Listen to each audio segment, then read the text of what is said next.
இந்தியாவோட தோல்விக்கு இதுதான் காரணம்னு பிராட் ஹார்டின் தெரிவிச்சிருக்காரு. சவுத் ஆப்பிரிக்கா கூட நடந்த முதல் டெஸ்ட் போட்டியில இந்தியா தோல்வி அடைஞ்சிருந்த நிலையில ஆஸ்திரேலியாவோட முன்னாள் பிளேயரான பிராட் ஹார்டின் என்ன சொல்லியிருக்காருன்னா, கம்பீர் இந்தியாவோட கோச்சா வந்ததுல இருந்தே இந்தியா தொடர்ந்து 4 ஹோம் டெஸ்ட் மேட்சஸ் தோத்துட்டாங்க. இது எந்த கோச்சுமே வச்சுக்காத அளவுக்கு ஒரு ஒஸ்டான ரெக்கார்டு. பிரச்சனை பிளேயர்ஸ் மேல இல்ல, பிச்சர்ஸ் மேல தான் இருக்கு. இந்தியா கரெக்டான பேட்டிங் ட்ராக்ஸை ப்ரிப்பேர் பண்ண மாட்டாங்க.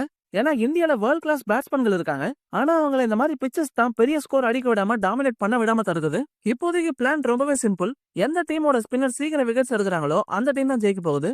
ஏன்னா டீம் மேனேஜ்மெண்ட்டை பொறுத்த வரைக்கும் டேலண்ட் மேல நம்பிக்கை வைக்கிறத நிறுத்திட்டாங்க. அதுக்கு பதிலா அவங்க லக்கா தான் டிபெண்ட் பண்ணிருக்காங்க. கோலியோட கேப்டன்சி கீழே இந்தியா நல்ல பேட்டிங் ட்ராக் தான் உருவாக்குனாங்க.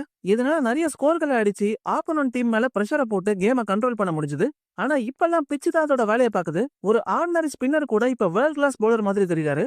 கம்பீர் கூட கொல்கத்தா பிச்சை பார்த்து சந்தோஷமா தான் இருக்குன்னு சொல்லியிருந்தாரு. அந்த மாதிரி ஒரு மைண்ட் செட் தான் நியூசிலாந்து சீரிஸ் தோக்கறதுக்கே ஒரு முக்கியமான காரணமா அமைஞ்சது.